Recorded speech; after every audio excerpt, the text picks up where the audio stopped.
Bwana Yesu asifiwe, wapendelewa wa Bwana.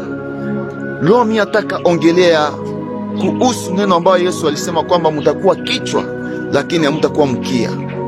Sasa kwa nini Wakristo wengi wamekuwa kichwa kwa muda mchache, nyuma ya muda kidogo wanarudia tena kuwa mkia? Hiyo ndio jambo ambalo mimi nataongelea asubuhi ya leo.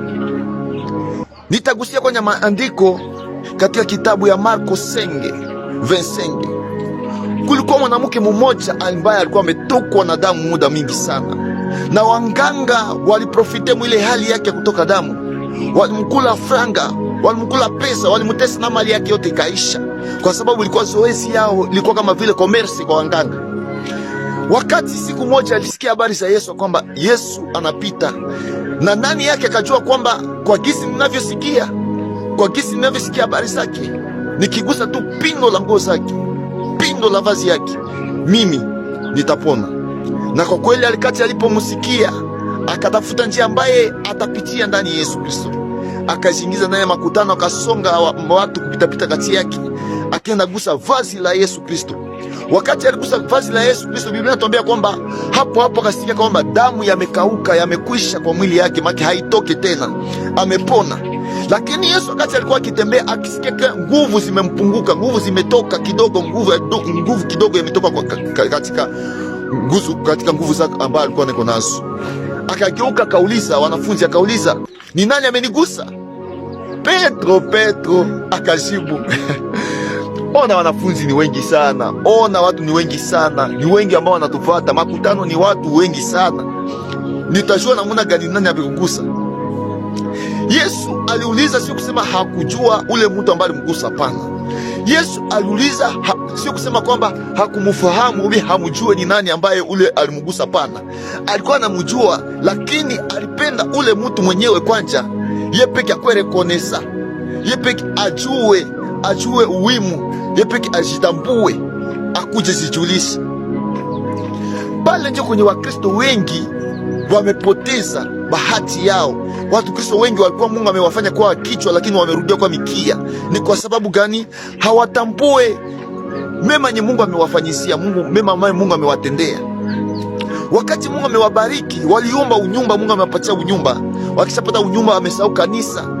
Mungu wakati anauliza ule ambaye alikuwa anaomba hapa, iko wapi? Anafika anatuma malaika zake wengine ndani ya kanisa, haonekanake tena. Mungu alikuwa analia biashara, alikuwa analia kazi, alikuwa hana kitu, maisha ilikuwa inasorota. Mungu amembariki na kazi, leo ameonekana amefanyikiwa.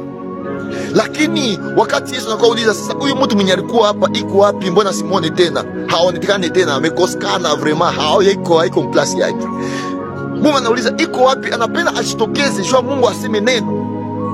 Kwa mwanamke Yesu akauliza, akasema, ni nani aliyenigusa? Sio kusema Yesu akujua kama ni mtu gani amemgusa alikuwa anajua, lakini alipenda kwanza yeye peke ajitambue, akwe rekonesa. Ile ndio imeacha Wakristo wengi wamepoteza bahati yao, kwa sababu hawarudi kwa Yesu kwenda pana shukrani, hawarudi tena mkazi ambao walikuwa wanafanya. Kisura ya mwanamke akaguswa ndani ya roho, akaona mema ya Mungu amemfanyisia, akarudia. Biblia inatuambia akasema, akarudia kwake, akaambia Bwana, mimi ndio nilikugusa, na kaeleza yote shida zote ambazo zilimpata. Biblia inatuambia kwamba katika ukashuka chini pale, Biblia inatuambia kwamba Yesu akamwambia sasa ule mwanamke, akatamka kwake, ukashuka katika pale kushuka, akamwambia kwamba uende umesamehewa na usiwe na magonjwa tena, shida haitakupata tena, uende umesamehewa. Yani alikuwa kwanza na amepona ndani mwake, alikuwa amepata uponyaji, lakini uponyaji ilikuwa yashinikiziwa na neno. Manake angeenda bila kurudia kwenye kuko Yesu, angeenda bila kurudia kwa Yesu, kweli angepata uponyaji, lakini tena nyuma ya pale kungekuwa tena vitu ambavyo vingemtokea, magonjwa ingerudia, wala shida zingemtokea, wala baraka zingekatika. Lakini alitambua, akarudia. Yesu akakompli, akafunga yote, akasema kwamba enda, imani yako imekuponyesha, na uende usiku na magonjwa tena. Ile ndio neno ambayo Yesu anapenda arudishie Wakristo wengi wenye Mungu amefanya kuwa kichwa. Wakati Mungu amekufanya kuwa kichwa, wewe umekimbia, umesahau na neno la Mungu, umekimbia kurudia kwake sudi akompli sasa neno ile ya kichwa, aiwatie muhuri juu yake.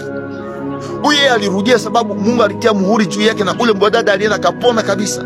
Lakini watu wengi wamerudia mfuaite, watu wengi wamerudia mkosefu, kwa sababu wakati walipata baraka walichanganyikiwa na wakaenda wakakosekana kule kule. Na ndio maana ninaona neno la mwisho ya Yesu kumbariki kusema basi baraka zako zizidi milele, haikukua kwa sababu wakati alipopata akakosekana mkanisa.